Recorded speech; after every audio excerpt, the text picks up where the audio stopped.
The night is black on the eastern shore of the Sea of Galilee. No villages here, no lamplight, no sound except the water moving against the rocks below, and something else, something higher up, in the cliffs where the tombs are cut into the stone. A sound like an animal, a sound like a man, a sound that makes fishermen row their boats a little faster when they pass this stretch of coast after dark.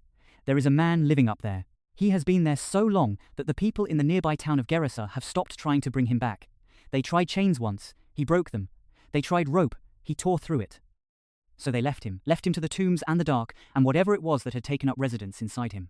He cuts himself with stones. He screams through the night. He is naked and filthy and utterly alone. And then one morning, a small wooden boat scrapes against the shore, and the man in the tombs looks down from the cliffs and sees a teacher from Galilee stepping onto the rocks. He runs, not away, toward.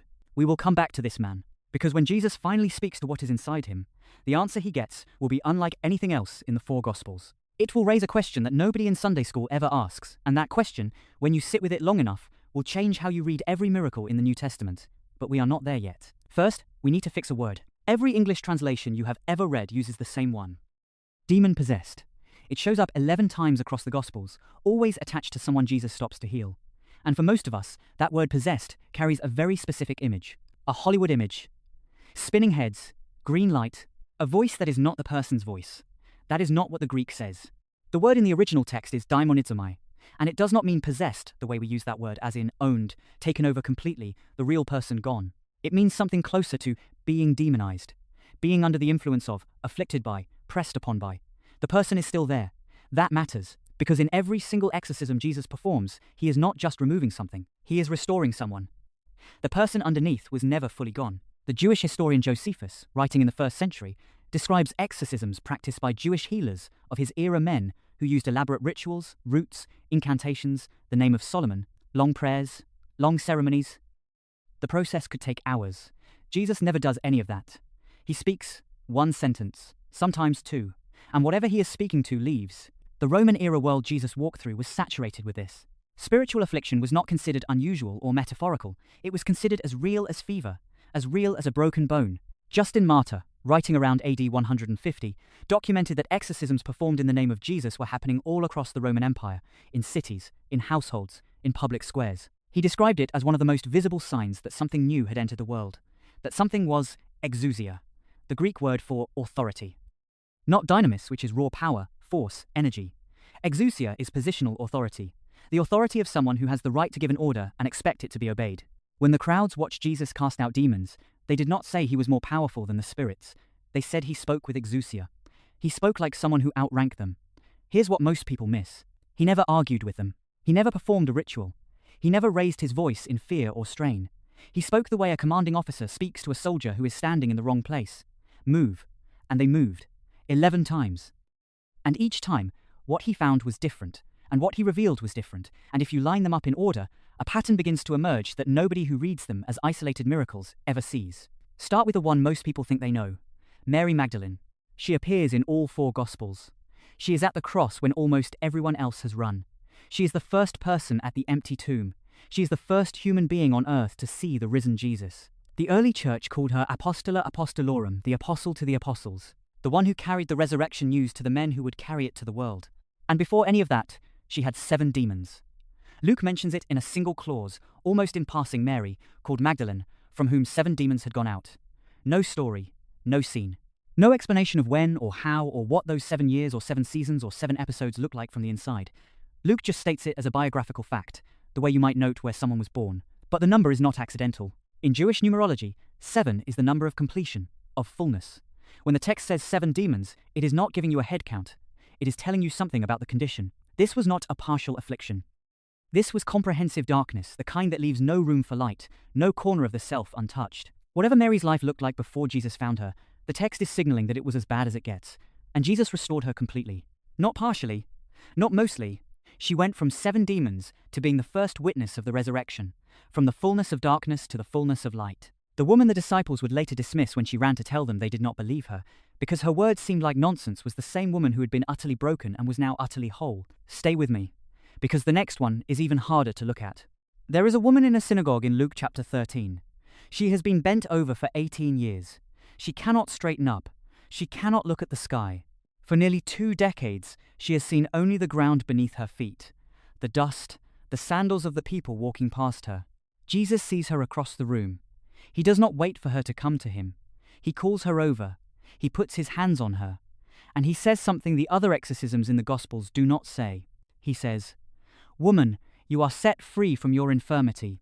The Greek word is apoluo, released, untied, let go.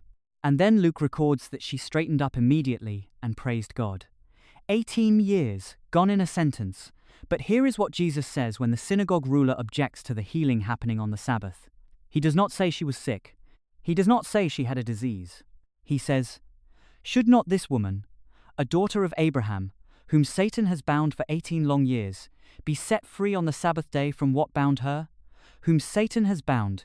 Jesus himself is telling you that behind this physical condition, the bent spine, the locked muscles, the 2 decades of staring at the ground, there was a spiritual chain, not a metaphor, not a figure of speech. Jesus said it plainly, in the synagogue, in front of the ruler who was already angry with him. Satan bound her, and he just untied her. This is where the pattern begins to take shape. In Mary, darkness had filled every room of her inner life. In this woman, darkness had locked her body into a posture of defeat for 18 years. Different presentation, same source, same solution. One word from Jesus. And here is the part nobody tells you: the synagogue ruler was furious. Not frightened, not amazed, furious. Because Jesus had broken a rule. The miracle itself did not move him. A woman who had not stood up straight since before some of the children in that room were born was now standing with her face toward the sky, and the ruler was angry about the calendar. There are people in every generation like that ruler. And Jesus walked past all of them, every time. There is a father in Mark chapter 9 who has been watching his son die in slow motion. Not metaphorically. The boy has seizures, violent ones. He falls into fire. He falls into water. He has been doing this since childhood. The father has spent years catching him, pulling him back from the flames, dragging him out of streams. Years of watching and waiting and never being able to fix it. Years of the particular exhaustion that comes from loving someone you cannot save. He had heard about Jesus. He had brought his son to the disciples first, the 12 men who traveled with Jesus, who had been given authority to cast out demons, who had done it before. And they had tried. And they had failed. And now there is a crowd gathered, and the scribes are arguing with the disciples, and the boy is somewhere in the middle of all of it, and the father is standing there with nothing left. And then Jesus comes down from the mountain. The father runs to him, falls on his knees, and says the most honest prayer in the entire New Testament. "If you can do anything, take pity on us, and help us. If you can." He is not sure anymore. He came here believing. He watched the disciples fail, and the belief cracked. Not shattered, cracked. He still came. He still knelt. But the word "if" is in there, raw and unguarded, and Jesus does not scold him for it. Jesus says, "If you can, everything is possible for one who believes." And the Father says, and this is one of the most human sentences in Scripture, "I do believe. Help me overcome my unbelief." Both things at once. I believe and I do not believe. I am here and I am broken. I have faith and I have run out of it. Lord, take what little I have and make it enough. Jesus does. He rebukes the spirit. He commands it to leave and never return. The boy convulses so violently that the crowd thinks he is dead. And then Jesus takes him by the hand, the same gesture he used with Jairus' daughter, the same gesture of restoration, and the boy stands up. Later, in private, the disciples ask why they could not do it. And Jesus says, "This kind can only come out by prayer." That one sentence has generated centuries of theological debate. What did he mean?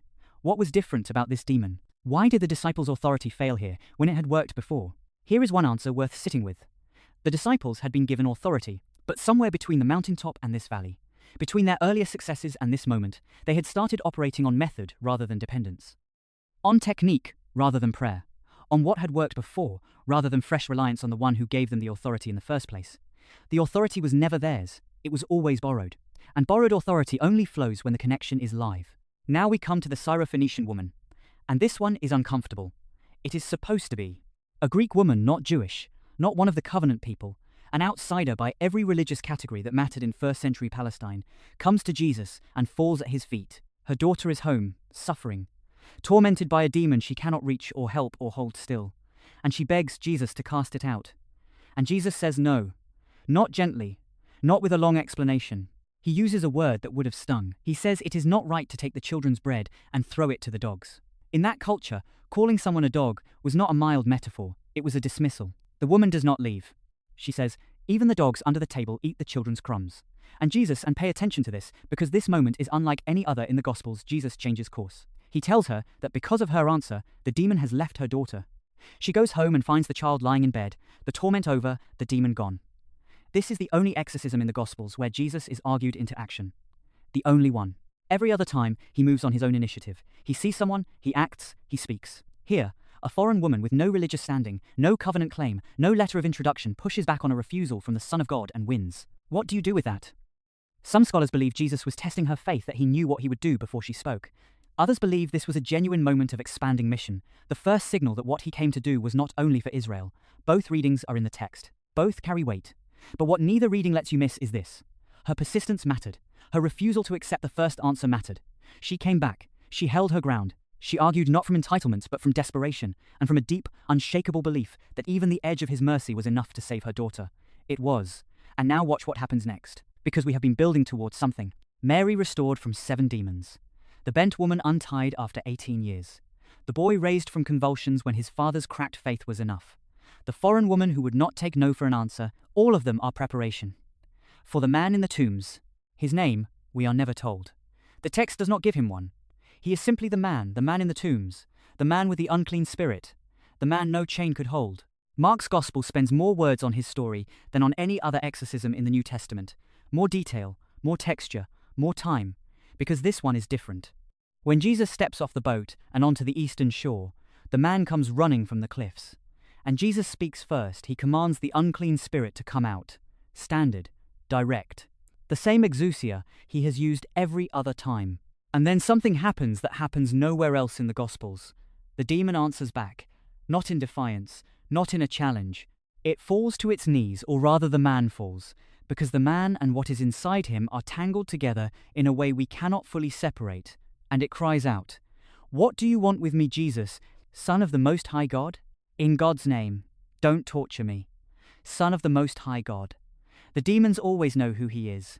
Every single time in the Gospels, the spiritual world recognizes Jesus with a clarity that the religious leaders never manage. The Pharisees debate his authority. The priests question his credentials. The demons, every time, without hesitation, know exactly who they are looking at. And they are terrified.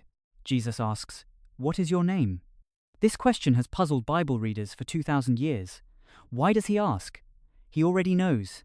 He knows everything about this man, and everything inside him. Some scholars believe he is asking for the man's sake, drawing the affliction out into the open, naming it, beginning the process of separation between the person and what has claimed him. Others believe he is establishing legal authority in the ancient world. Knowing a name gave you power over it. The answer comes back. My name is Legion, for we are many. Legion. The word is Latin, not Aramaic, not Hebrew, Roman. A legion was a military unit of approximately 6,000 soldiers. Whatever is inside this man has chosen a Roman military term to describe itself, and in a region still burning with resentment under Roman occupation, that word would have landed like a stone in still water. And here is the question nobody asks. Here is what we have been waiting for since the beginning of this video. Legion begs Jesus not to send them out of the region. They ask, and this is the strangest request in the 4 Gospels, to be sent into a herd of pigs feeding on the nearby hillside, and Jesus says yes. The spirits leave the man. They enter the pigs. 2,000 pigs run down the steep bank and drown in the sea. Why does Jesus say yes? He never explains. He just does it. And every attempt to tidy up that answer eventually runs into the same problem. The text does not give you a clean resolution. It gives you a man sitting at Jesus' feet, clothed, calm, in his right mind after years of chains and screaming and blood from the stones he cut himself with. And it gives you a town that comes out to see what happened and asks Jesus to leave, not to stay, not to heal more people, to leave. They are afraid. The pigs are dead. The economics are ruined. And there is a man sitting quietly at the feet of a Galilean teacher who just did in 3 minutes what years of chains could not accomplish. And the town looks at all of this and decides the most frightening thing in the scene is Jesus. They were not entirely wrong to be afraid. Not because he is dangerous in the way they feared, but because something had arrived on their shore that morning that did not fit inside any category they had for the world. The man with no name had been restored, and the restoring of him had cost something. And the presence that could do that quietly, in a sentence, on a Tuesday morning on a rocky shore, was not a presence you could control or predict or manage. It was a presence you could only surrender to or ask to leave. The man himself wants to go with Jesus. He climbs toward the boat. He is asking, begging to stay close to the one who gave him back his name, his mind, his life. And Jesus says no. Go home. Go to your family. Tell them what the Lord has done for you.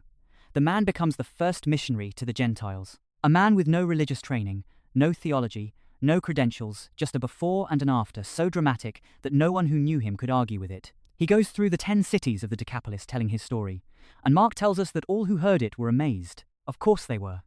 11 exorcisms, 11 people, 11 different presentations of the same darkness, and 11 times the same result. Not one of them was too far gone. Not the woman bent double for 18 years. Not the boy whose father's faith was cracked in half. Not the foreign woman who had no claim on the covenant. Not the man in the tombs who had been written off by an entire town. Not one. And here are 3 things worth carrying out of this video. The first is about the word. Stop reading demon-possessed and start reading daimonizomai, demonized, afflicted, pressed upon. The person was always still there underneath. Jesus was never performing a replacement. He was performing a restoration. The real self, the one made in the image of God, was always the target of the healing, always the one being called back. The second is about the authority. Jesus never strained. He never performed a ritual. He never raised his voice in effort or fear. He spoke with exousia, positional authority, the authority of someone who outranks the thing he is addressing. And he has not changed. The writer of Hebrews says he is the same yesterday, today, and forever. The authority that cleared a man of 6,000 spirits on a rocky shore is the same authority that is available to every person who prays in his name today. The third is about the man in the tombs. He wanted to follow Jesus. He wanted to stay close, to travel, to never be separated from the one who had given him back his life. And Jesus said, go home instead, tell your story. That is your assignment. There are people watching this right now who have a before and an after, who know what it is to be in the tombs, not literally, but in every way that matters. Who know what chains feel like, even when nobody else can see them. Who know what it is to be written off, to be left outside the city, to make sounds in the dark that frighten even yourself. Jesus stepped off a boat for that man. He walked toward him when everyone else had given up and gone home. He still does. And if you have a story, a real before and after, a moment when something shifted and the chains came off, then you already have your assignment. The same one the man from the tombs received on a Tuesday morning on a rocky Galilean shore. Go, tell them what the Lord has done for you. That is enough. That has always been enough.